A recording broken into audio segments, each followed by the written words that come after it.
বিবাহের ক্ষেত্রে মেয়ে যদি ছেলের থেকে বড় হয় তাকে বিবাহ করা যাবে, কোনো অসুবিধা নেই। বিয়ের ক্ষেত্রে পাত্রী যদি পাত্রের তুলনায় বয়সে বড় হয় তাতে বিয়েতে কোনো অসুবিধা নাই।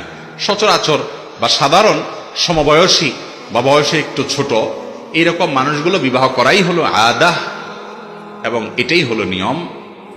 যদি কেউ এর ব্যতিক্রম করে, ব্যত্যয় করে, তাতে বিয়ে হয়ে যাবে, কোনো অসুবিধা নাই। আমাদের প্রিয় নবী সাল্লাল্লাহু আলাইহি সাল্লাম খাদিজা রাদিয়াল্লাহু তাআলা আনহাকে যে বিয়ে করেছিলেন, তখন তার বয়সের চাইতে আম্মাজান খাদিজা রাদিয়াল্লাহু তাআলা আনহার বয়স ছিল বেশি। অতএব সেখান থেকে বোঝা যায় নিজের চাইতে বা পাত্রের চাইতে পাত্রীর বয়স বেশি হলে বিয়েতে কোনো অসুবিধা নাই।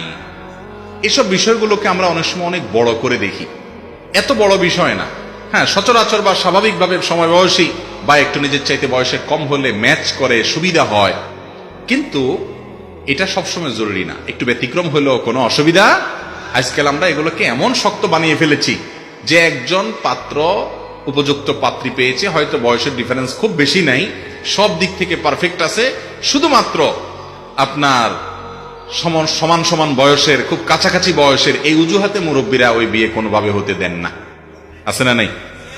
এইরকম বাড়াবাড়ি পর্যায়ে মনে করা ঠিক না। শরীয়ত যেটাকে সুযোগ রেখেছে, যদি সব দিক ব্যাটেবল হয়ে যায়, একদিকে স্যাক্রিফাইস তো করতেই হবে। এই ক্ষেত্রে বয়সের দিক থেকে স্যাক্রিফাইস করার মানসিকতা থাকা উচিত। আমরা আসল দিকটা দেখি না, সব নকল দিকটা দেখি। আসল দিক কোনটা ভাই? আসল দিক হলো পাত্র হোক আর পাত্রী হোক আর তার দিনদারি, তার মনুষ্যত্ব, তার মানবিক গুণাবলী, সে আল্লাহকে চিনে কিনা, আল্লাহর সাথে তার কানেকশনটা, লেভেলটা কিরকম, সে মুত্তাকি কিনা, পরহেজগার কিনা, তার খুঁটাটা কোরআন হাদিসে বাঁধা আছে কিনা। যদি থাকে তাহলে এর চাইতে বেটার পাত্র পাত্রী আল্লাহর জমিনে আর হতে পারে না। চেহারার দিক থেকে, বয়সের দিক থেকে, অর্থকরীর দিক থেকে, অন্য সমস্ত দিক থেকে স্যাক্রিফাইস করে হলেও দিনদারির দিকটা যেন এনশিওর করা হয়।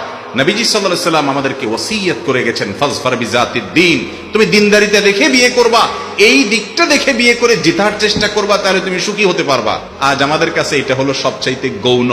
আমাদের কাছে এখন হলো মেয়ের বাপরা চায় একটা টাকার বস্তার সাথে বিয়ে দিতে, আর ছেলের বাপ মারা চায়, ছেলের বাপ মারা চায় কি একটা ময়দার বস্তার সাথে বিয়ে দিতে। ভালো বলছে।